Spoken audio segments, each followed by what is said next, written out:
Levítico 11, 44 y 45. Y vamos a leer primer carta de Pedro, capítulo 1, verso 15 y verso 16. Si ya lo tiene, diga amén. Amén. Leemos en el nombre de Jesús, Levítico capítulo 11, verso 44 y verso 45. Y dice así: porque yo soy Jehová vuestro Dios, vosotros por tanto os santificaréis y seréis santos, porque yo soy santo.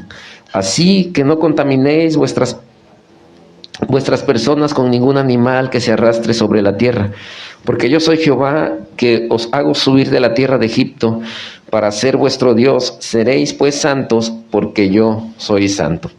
Y primer carta de Pedro, capítulo 1, verso 15 y verso 16 dice: sino como aquel que os llamó es santo, sed también vosotros santos en toda vuestra manera de vivir.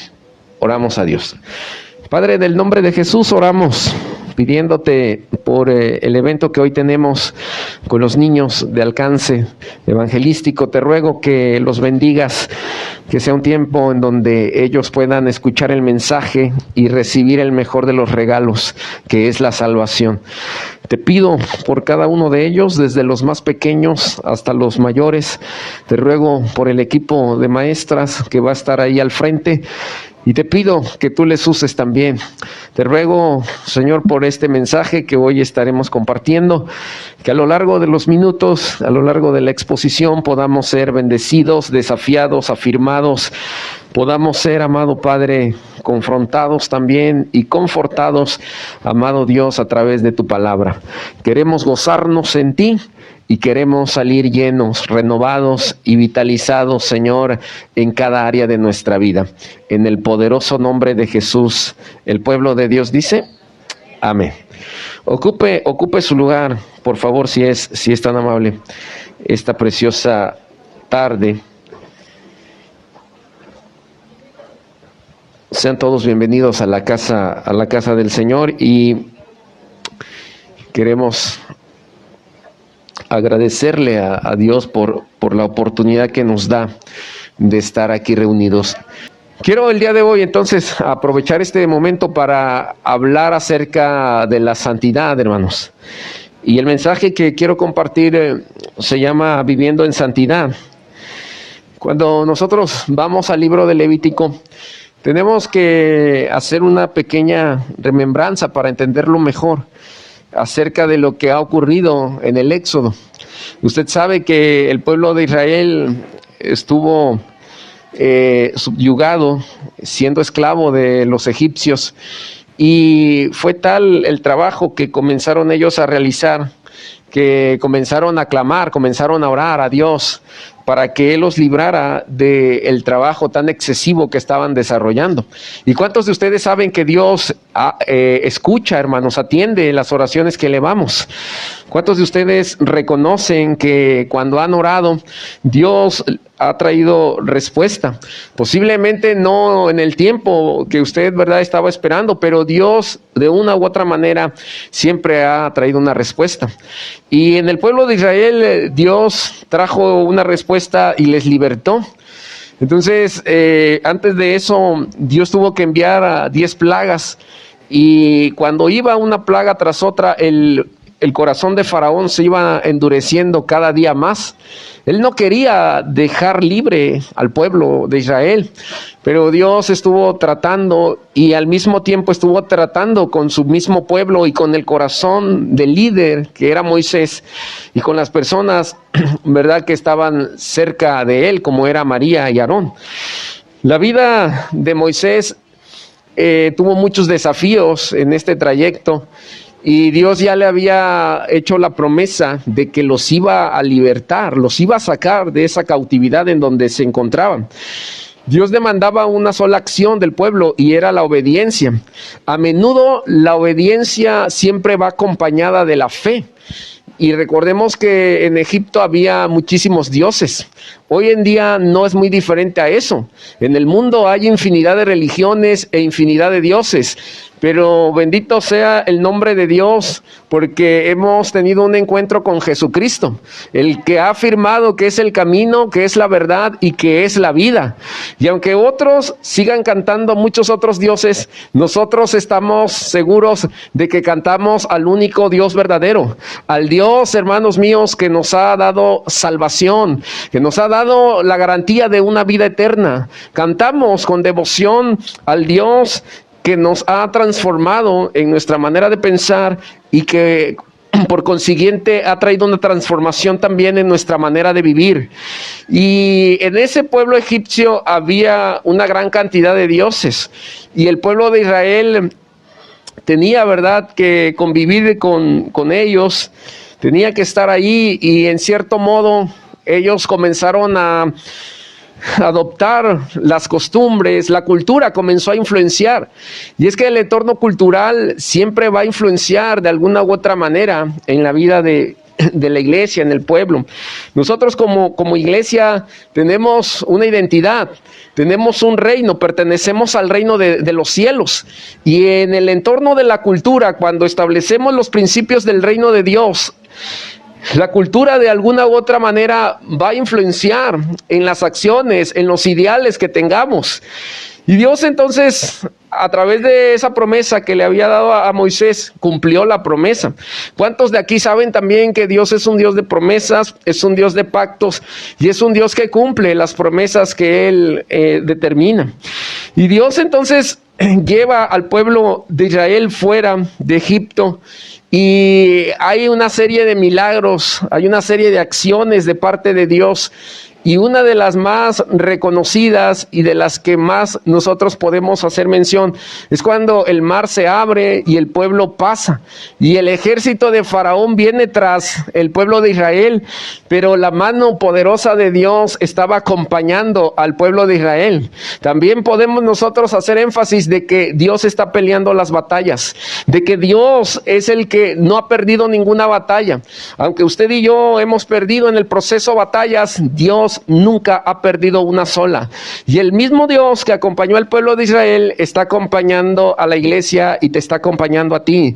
La misma mano que abrió el mar rojo, porque no fue la vara de Moisés, no fue la mano de Moisés, no fue la acción de Moisés, sino que fue la intervención divina. Fue Dios a través, ¿verdad?, de un hombre. Si bien es cierto, Dios da instrucciones y nosotros tenemos que obedecer y atender a esas instrucciones, pero es Dios, ha sido Dios y siempre será Dios. Ha sido la mano de Dios la que llevó al pueblo, la que condujo al pueblo, y es la misma mano de Dios la que también nos está sosteniendo ahora como iglesia. Hermano, y tenemos entonces que llegar al punto en donde el pueblo de Israel sale de este lugar, y Dios los tiene que dejar por 30 días, un mes estuvieron ellos, y a lo largo de un mes, cuando ellos se establecen en una parte del desierto, Dios comienza a darle, a través de la inspiración del Espíritu, a Moisés, le comienza a dar el libro de Levítico. Así que la revelación que Moisés recibe del libro de Levítico, la recibe en un mes. Entonces Dios lo que está intentando es darle instrucciones a Moisés para que el pueblo se pueda purificar. Y llegamos ahí entonces al punto en donde Dios tiene que desintoxicar, que purificar, que limpiar a su pueblo que viene de Egipto, para que ahora Dios les dé una nueva encomienda. Dios los tiene que pasar por esa limpieza para que ahora ellos vayan, ¿verdad?, a cumplir una nueva tarea. Y hasta este punto yo quiero entonces hablar acerca de lo que la santidad es en nuestra vida. La santidad es un estado de purificación. La santidad es un estado de pureza. En un mundo como en el que vivimos, en una cultura en donde ya lo había advertido el profeta Isaías, que a las cosas buenas las llamarían malas y a las cosas malas las llamarían buenas, en donde las personas están haciendo este cambio de lo bueno y de lo malo, y en donde la gente se está preguntando cómo definir lo que es bueno y lo que es malo.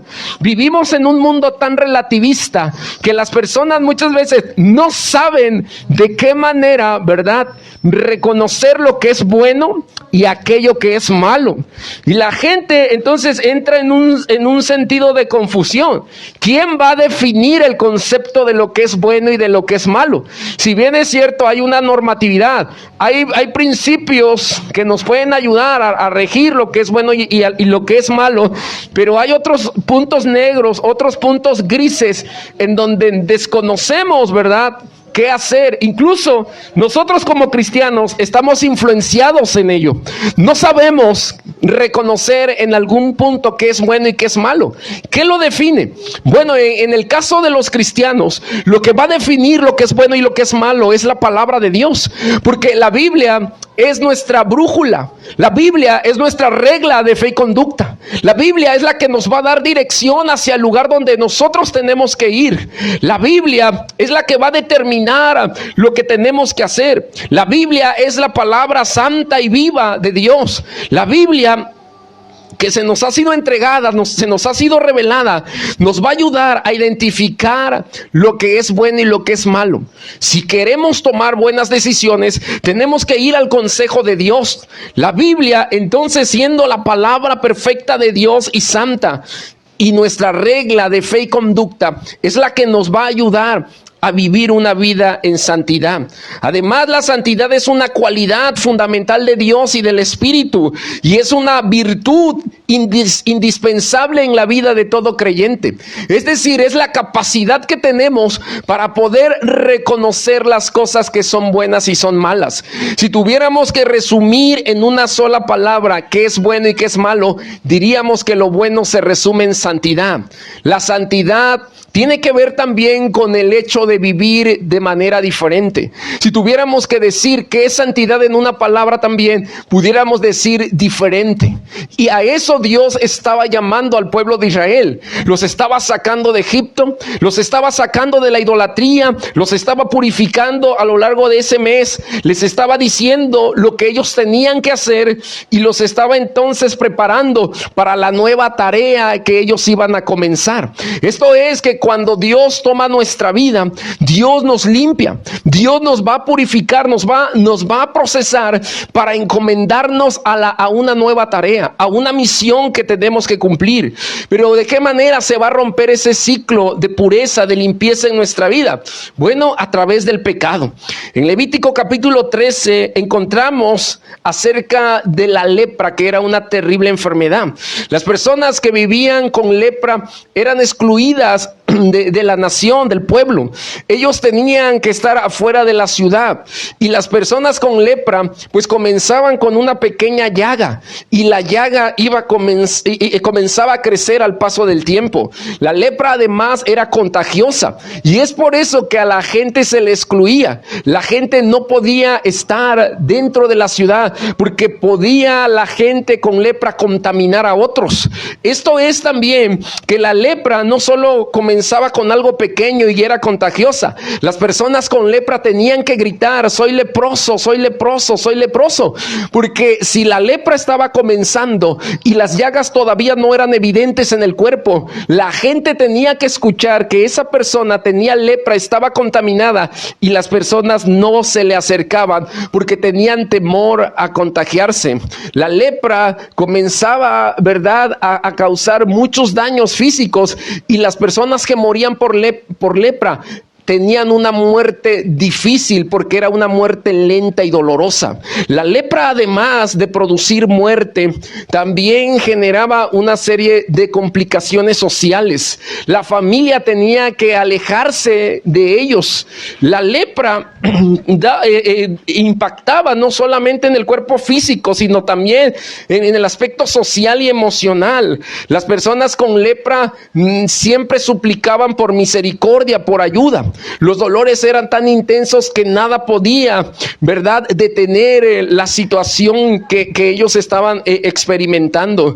Así que La lepra es un símbolo del pecado, porque el pecado comienza con algo pequeño y puede ir creciendo. El pecado puede contaminarte a ti en lo individual, pero también el pecado puede contagiar a los demás. El pecado puede ser y es altamente contagioso. Además, el pecado, al igual que la lepra, produce muerte. Pablo dijo a los romanos que la paga del pecado era muerte, mas el regalo de Dios, la dádiva de Dios, era una vida eterna que Él nos estaba asegurando. Usted y yo tenemos esa vida eterna. Y además, cuando alguien vive en pecado, alguien trata de salir de esa situación. No sé si se ha encontrado personas que le han dicho: quiero cambiar mi manera de vivir, pero no puedo cambiarla. Si ha estado ahí con amigos que le dan duro al alcohol y usted los ve y son buenas personas, excelentes seres humanos, pero tienen ese problema, están esclavizados al alcohol. Son trabajadores, son personas, ¿verdad?, que te apoyan en la medida de su posibilidad, pero ellos ya han excedido, ¿verdad?, el límite y comienzan a tomar de una manera, pues, desenfrenada. Hay personas que están esclavizadas a algún tipo de droga y entonces ellos quieren salir. Hay personas que claman internamente por un cambio, pero no pueden cambiar. Y ellos dicen: es que sencillamente no puedo. Y muchos de nosotros les aconsejamos, les decimos: bueno, mira, requieres fuerza de voluntad. O les decimos: tienes que ir a un centro de rehabilitación. Necesitas ayuda de tu familia. Necesitas tú ponerte las pilas y comenzar a trabajar en ese problema que tienes. Pero ¿sabe algo? Jesús dijo que necesitan arrepentirse. Jesús habla de un arrepentimiento y la transformación de una vida comienza con el arrepentimiento que nosotros mostramos. La lepra causa muerte y la paga del pecado también. La lepra comienza con una mancha pequeña y a menudo la práctica del pecado inicia con acciones insignificantes o menores. La lepra produce separación y el pecado también nos va a separar de Dios. La lepra rompe con la santidad y el pecado también lo hace. La lepra se puede curar y quiero decirle también este día que el pecado también tiene una cura. El pecado también tiene una solución y es la sangre de Jesús derramada en la cruz del Calvario. Preciosa, gloriosa, maravillosa sangre que puede limpiarnos de todo pecado y de toda maldad. Y aún siendo cristianos, si hemos pecado, si fallamos o si faltamos a Dios, abogado tenemos para con el Padre, a Jesucristo, el Hijo de Dios, y que Él escucha, hermanos, nuestras confesiones y nos limpia de todo pecado y nos limpia de toda maldad.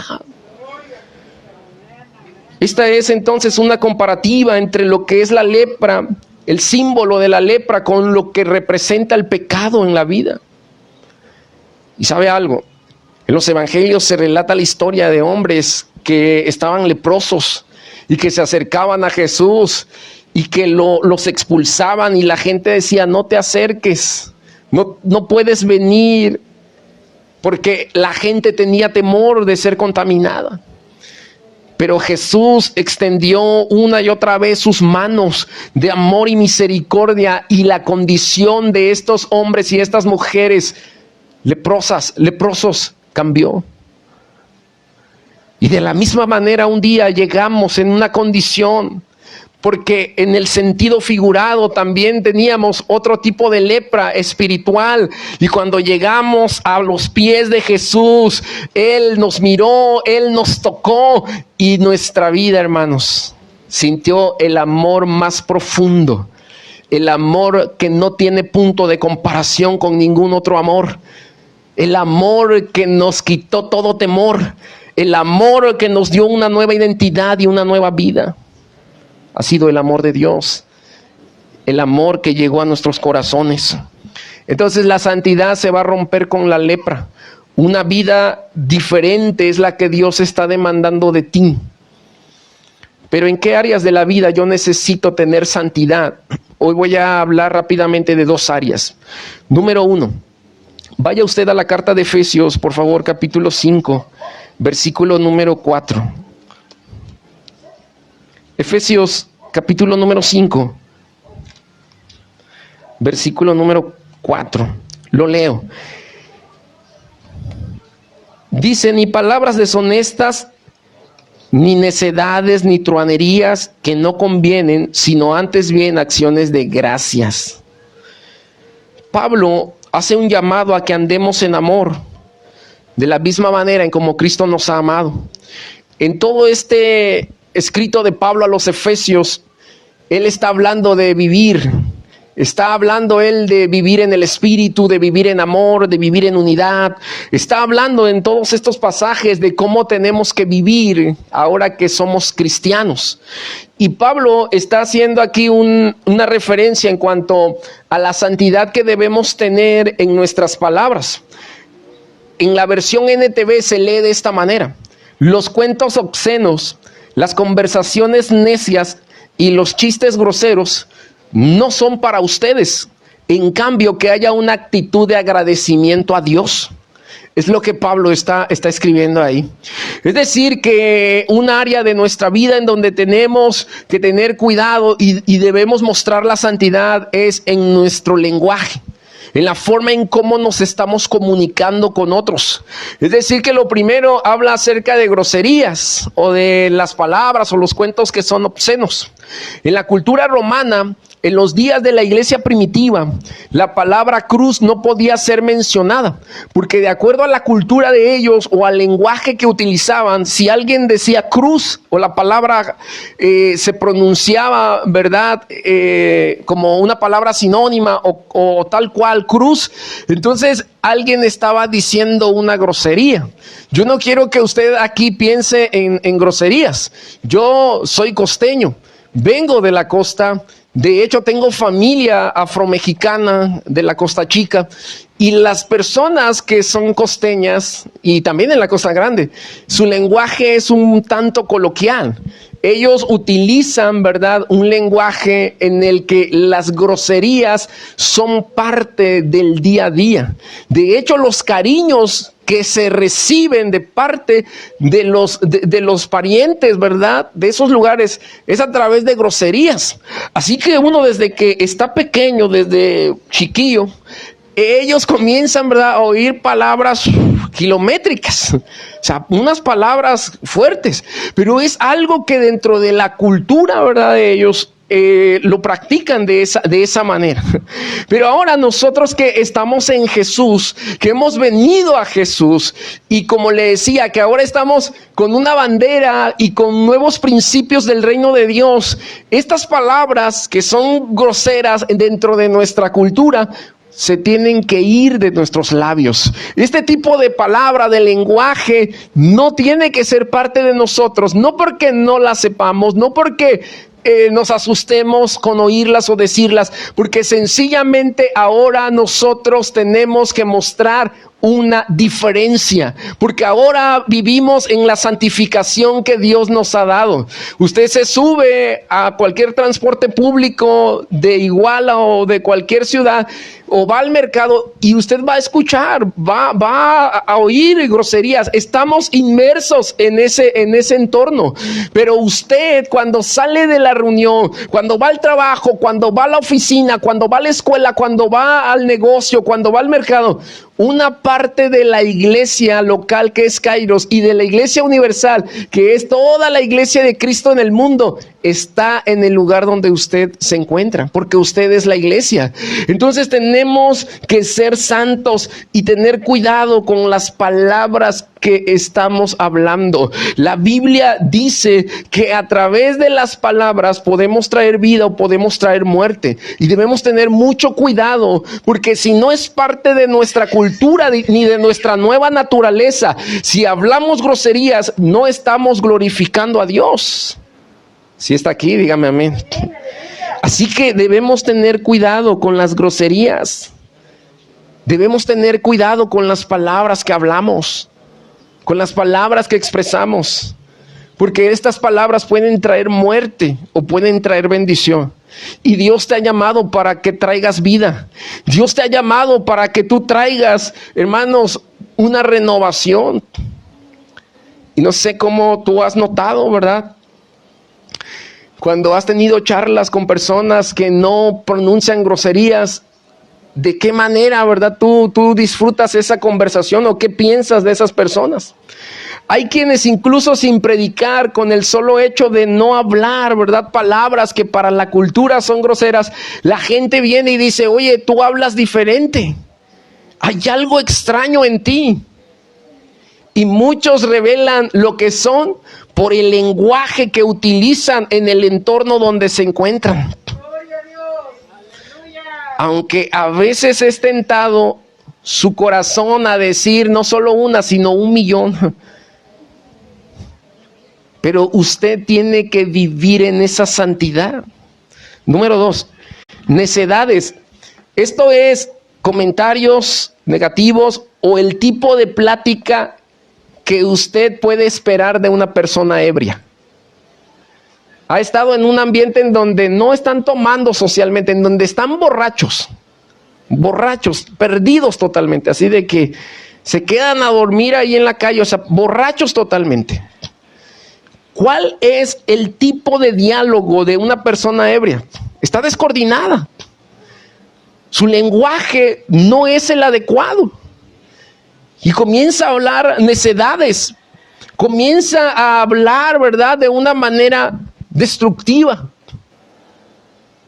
Comienza a hablar palabras que incluso usted las puede tomar como ofensivas. Y muchas personas tratan de evitar el diálogo con una persona, ¿verdad?, que está bajo los efectos del alcohol. Una persona ebria, totalmente ebria, perdida, descontrolada totalmente.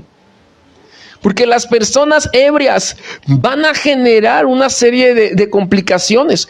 ¿Cuántas personas en un estado de ebriedad por lo que han dicho se han metido en problemas? ¿Cuántas personas por no guardar lo que están hablando con sus labios, ¿verdad?, y ser dominados por una influencia del alcohol, comienzan a hablar necedades? Ahora, no solo es una persona o un diálogo del tipo ebrio, sino que a veces nosotros, sin estar con una sola gota de alcohol en el cuerpo, podemos decir cosas que no convienen.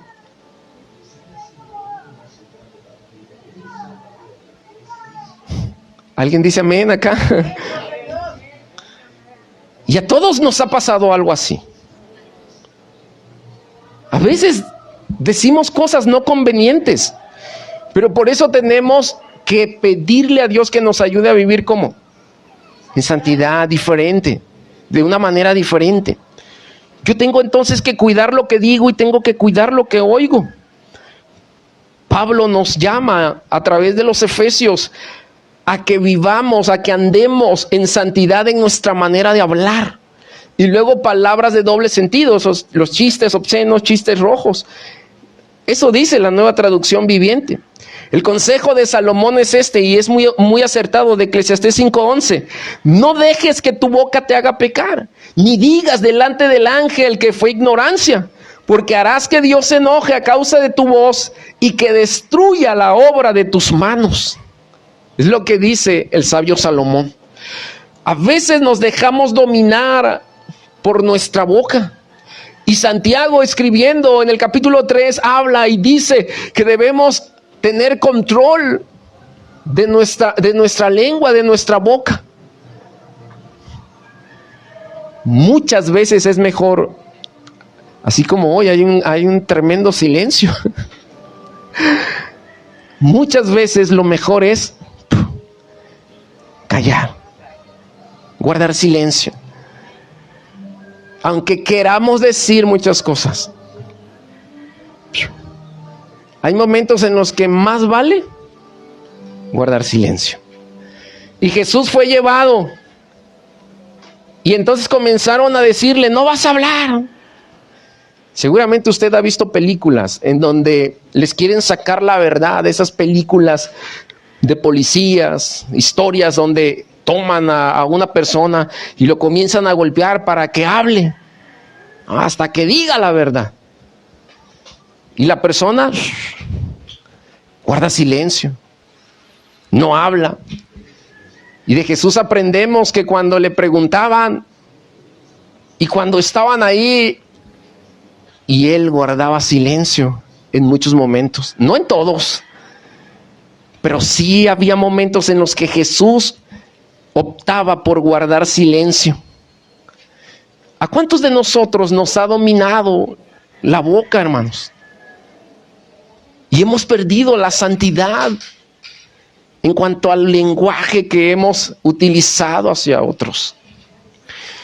Y aquí, como muy a menudo últimamente hago algunas insertaciones en el mensaje respecto a que la familia también, hermanos, a la que pertenecemos, necesita recibir de usted como creyente la santidad que tiene en sus labios. Porque las palabras pueden sanar o pueden enfermar. Las palabras que usted le diga a sus hijos lo pueden destruir o lo pueden levantar. Las palabras que le diga a su esposa pueden provocar mayor amor hacia usted o pueden provocar que sienta rechazo y hasta un cierto resentimiento u odio hacia su vida. Debemos tener cuidado con nuestras palabras, no dejarnos dominar, hermanos, y tener santidad en nuestra boca. Número 2, en el cuerpo. Y vayamos ahí a la primera carta a los Efesios 6:12, por favor. Santidad en el cuerpo. Ahí debemos tener santidad también. Dice: todas las cosas me son lícitas, mas no todas las cosas me convienen. Todas las cosas me son lícitas, mas yo no me dejaré dominar ¿de qué? De ninguna de ellas. Dicen que en la iglesia del Señor prohíben hacer así de muchas cosas, pero no es verdad. Que prohíben fumar, bailar, tomar, no. Es el Espíritu Santo quien trae la convicción en el corazón de las personas. En la iglesia se enseña, se predica, se habla, pero cada persona pasa un proceso de santificación y es el Espíritu Santo a través de la palabra quien le va a traer la convicción al corazón y cada uno se va a ir alejando de todo aquello que no conviene. ¿Qué no puedo hacer?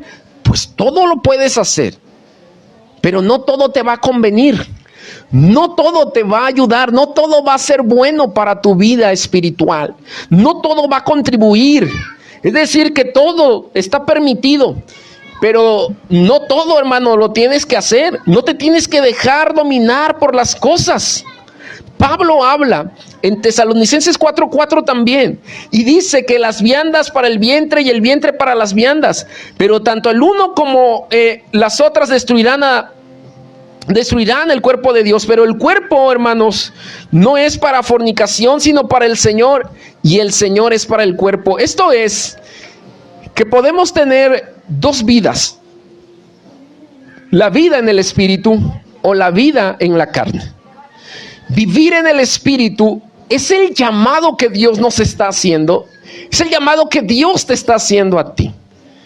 ¿Y qué es vivir en el espíritu? Es sencillo. Es obedecer la instrucción de Dios en la Biblia. Eso es vivir en el Espíritu.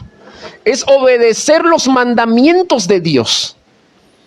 Eso es vivir en el Espíritu. Que tú hagas, ¿verdad?, lo que aquí está escrito. Que atiendas, que puedas entender lo que Dios está queriendo de ti. Pero esto requiere también compromiso, esfuerzo. Esto requiere determinación. Y tenemos entonces que vivir en santidad en el cuerpo. Porque cuando vivimos en el Espíritu, regularmente los que viven en el Espíritu están glorificando a Dios en las cosas que hacen. Vivir en el Espíritu va a traer como resultado vida. En Romanos 8, Pablo dice que los que siembran y viven en la carne van a cosechar muerte, pero los que siembran y viven en el Espíritu van a cosechar en su vida vida. Es lo mismo que le dice a los Gálatas en el capítulo 6, versos 6 y 7. Y habla de que si tú vives en la carne, lo que vas a cosechar es corrupción para tu cuerpo, para tu vida. Tenemos entonces que vivir en santidad en nuestro cuerpo. Esto es que tenemos que aprender a cuidar el cuerpo que le pertenece a Dios. ¿Cómo podemos cuidarlo? De muchas maneras. una buena alimentación. Podemos cuidarlo con un buen descanso.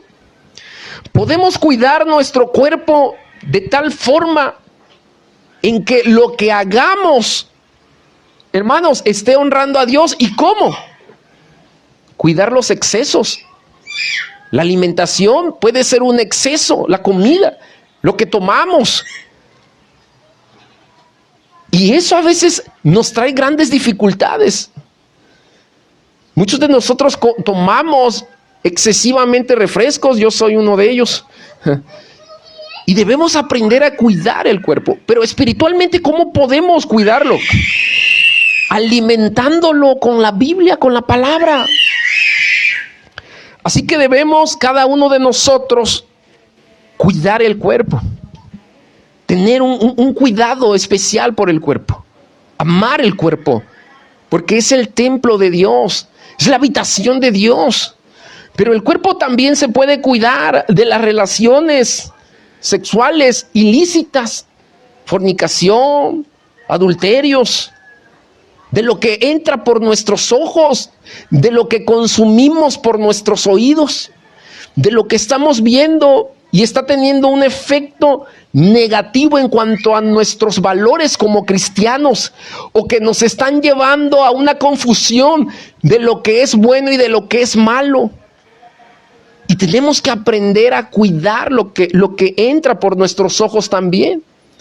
Porque en una cultura, como le decía, tan relativa, podemos extraviarnos fácilmente, podemos irnos fácilmente. Y podemos subirnos a la ola de llamar bueno a lo que es malo y malo a lo que es bueno. Y debemos tener cuidado con eso. Nuestro cuerpo no nos pertenece. El cuerpo le pertenece a Dios. Este cuerpo es de Dios. Nuestra vida es de Dios. Y este cuerpo un día va a ser sembrado en la tierra como una semilla, pero va a brotar un nuevo cuerpo glorificado, diferente, nuevo. Vayamos a Gálatas, por favor, capítulo 5, verso 16. Digo pues, andad en el Espíritu y no satisfagan los deseos de la carne. Porque el deseo de la carne es contrario al espíritu y el del espíritu es contrario al de la carne. Y estos van a luchar, se van a oponer entre sí para que no hagan ustedes lo que quieren hacer. Pero si sois guiados por el espíritu, no van a estar bajo la ley. Y estas son las obras de la carne, son manifiestas: adulterios, fornicaciones, inmundicias, lascivias, idolatría, hechicerías, enemistades, pleitos, celos, iras, contiendas, disensiones, herejías, envidias, homicidios, borracheras, orgías y cosas semejantes a estas, acerca de las cuales Pablo amonesta a los Gálatas, como ya los había él anunciado antes a ellos, que los que practican tales cosas no heredarán el reino de Dios. Esto es, hermanos, que Pablo está dando aquí un listado, un amplio listado. El llamado de Dios es a que podamos vivir en santidad en nuestro cuerpo, cuidar nuestro cuerpo, cuidar lo que entra por nuestros ojos, cuidar, hermanos, todas las acciones que nosotros emprendemos con nuestro cuerpo. Piensa esta tarde si has tenido algún exceso en tu vida, si has hecho un mal uso de este cuerpo que no te pertenece. ¿Me ayudan? Por favor. ¿Qué mal uso le hemos dado al cuerpo? ¿De qué manera hemos utilizado el cuerpo que ha traído en lugar de honra, deshonra a Dios?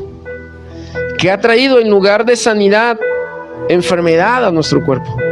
Que ha traído en lugar de bienestar un listado de terribles problemas.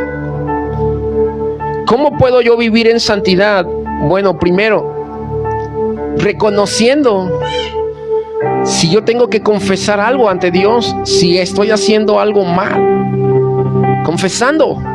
si haya alguna acción que yo estoy haciendo mal. Dios ya perdonó todo, ya pagó todo, Dios ya hizo todo, pero lo que yo tengo que hacer ahora es rendir cuentas a Dios, tener a Dios siempre como el principal y yo rendirle cuentas de lo que estoy haciendo con el manejo de mi vida. ¿Cómo puedo vivir en santidad? Pues teniendo una práctica piadosa, congregándome, buscando de Dios, como lo que hoy estamos haciendo, alimentándome de la palabra, llenando mi corazón y mi espíritu, viviendo en la voluntad de Él, porque la voluntad de Dios es que vivamos en santidad. Esa es la voluntad de Dios para nuestra vida. Hermano, la sentencia de Hebreos nos debe llevar a una reflexión inmediata, porque sin santidad nadie podrá ver a Dios.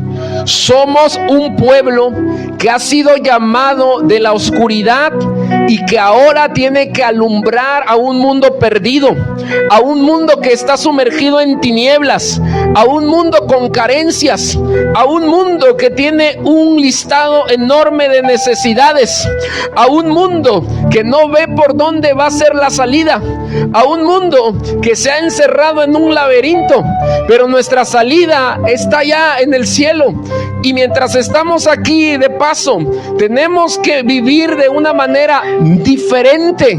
Ese es el llamado de Dios para ti, para mí, para Kairos, que vivamos de forma diferente, que mostremos lo que somos, que en realidad reflejemos esa luz de Jesús en la vida de otros, que podamos en realidad ser esos medios y esos canales de bendición que Dios está queriendo usar. Hermanos, tenemos que aprender a vivir de una manera diferente, y eso tiene implicaciones, y yo tengo que tener la determinación de decirle a Dios: quiero vivir diferente. ¿Cuántos quieren vivir de una forma diferente? Marcar una pauta, mostrar que en realidad somos diferentes.